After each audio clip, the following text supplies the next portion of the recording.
Winter is making a huge comeback across a big chunk of the country. What's going on, guys? I'm certified meteorologist Jonathan Kegas, and in this video, we're going to talk about a late season round of colder air that's going to impact 2/3 of the country. We're going to break down who sees that. As the cold air is kind of pushing into some of that warm, humid air out ahead of a strong cold front, we will see the opportunity for a few severe thunderstorms both Saturday and Sunday. We're going to break down those risk areas. And I'm going to show you a future radar to talk about how this could play out.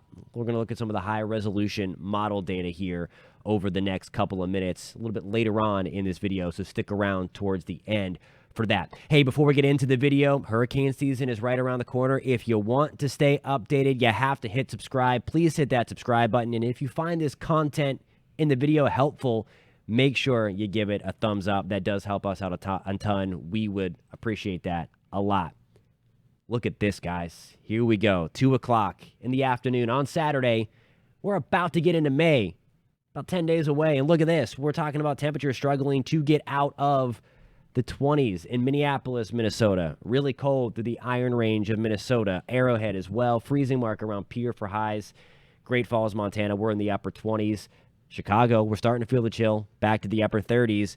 We're doing nice. Gorgeous weather in parts of South Texas. Parts of Florida Peninsula as well.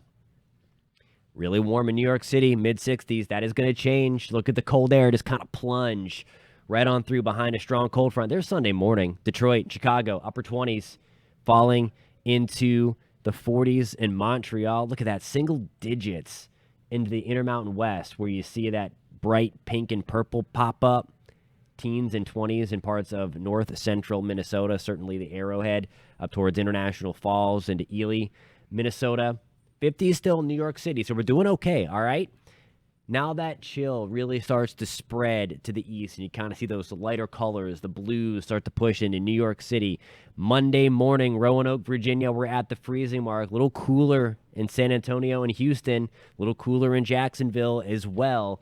As we get into Monday afternoon, cold front is situated about right in here, and then we're going to see some of that colder air really start to settle in for us by Tuesday in the Northeast. New York City, we're back to the 50s.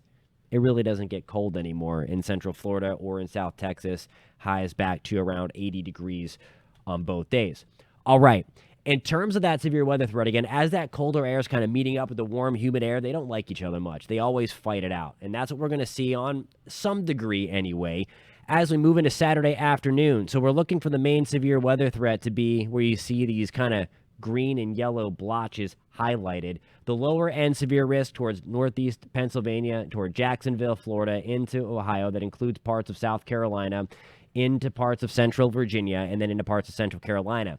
The step up where we're going to have a better opportunity for more widespread severe thunderstorms, a slightly better chance for that to happen, that's in the yellow here from Wilmington into Charlotte, into Raleigh, Virginia Beach, Nags Head, closer to Philadelphia, Pennsylvania, just outside of D.C., and then into parts of Maryland, Baltimore. We're going to be in on that as well. We're going to go to Texas. We have a little bullseye here around San Antonio, just north of San Antonio. That's where we're going to have the slightly better risk for severe weather on Saturday. That risk on a countrywide scale goes down as a whole, but it kind of focused on South Texas. So Corpus Christi, heads up, Brownsville. We're going to be looking for that shot, that higher end shot anyway for severe weather. Same for Laredo. Again, that 2 out of 5. So again, it's not the highest threat by any means, but it's a little elevated for us. San Antonio, we are back under the gun again. That 1 out of 5 shot. So that means that marginal threat. Meanwhile, meaning we might get close to getting hailstones the size of an inch. We might be able to get a damaging wind gusts of 60 miles an hour or greater. It's that marginal risk. That's going to be for us just outside of Houston. Here we go. This is the high-resolution future radar, so come take a look with me as we break this down together. Here is our risk for severe thunderstorms on Saturday. You see that area of bright red and orange? That's some heavy rain embedded in there, some damaging wind gusts potentially in and around Roanoke. Again, really just to the east towards Danville, Virginia, getting towards Smith Mountain Lake, if you're familiar with that area. Central Pennsylvania, we're going to be under the gun, too, towards State College. And then that line kind of intensifies as we get deeper into the day. A little more instability with the heating of the day. So heads up again in Philly towards Baltimore, down into Virginia Beach, Norfolk area, Charlotte, North Carolina, Eastern North Carolina specifically as well, into Charleston, Myrtle Beach, and then right along the coast here. So again, Jacksonville, we're going to be under the gun later on Saturday evening. Same deal in and around Orlando, and especially east of Orlando. I want to focus your attention now. Follow the arrow. We're going to head out towards Abilene, Texas.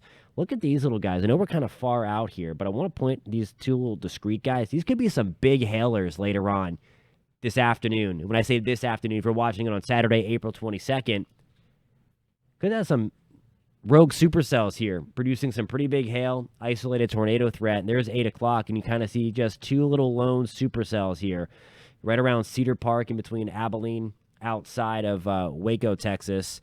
San Antonio, we're dry at the moment, but you see as we get deeper into the evening and especially into tomorrow, here's where our main severe weather threat starts to roll around. We're going to start Sunday off with some scattered showers and thunderstorms. Nothing too concerning at that point, but then you kind of see the thunderstorm coverage expand as we get into Sunday afternoon, right around Houston, San Antonio more specifically, and then you see that flare up of the darker red.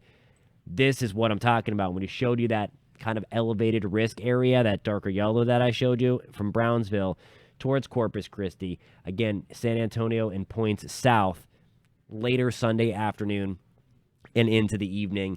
That is going to be our main severe weather threat. All right, guys, winter just doesn't want to end as we kind of take this little plunge into some unseasonably cold weather through the upcoming weekend and then into the new work week. If you found this content helpful, please give this video a thumbs up. And again, if you want to stay updated on all things weather, and especially as we are heading into hurricane season, hard to believe, just about 6 weeks away, getting started officially on June 1st, you have to hit subscribe. Please do that. We got you covered when it comes to everything weather, and especially for the upcoming hurricane season. Thank you guys so much for watching. Thank you to all the new subscribers.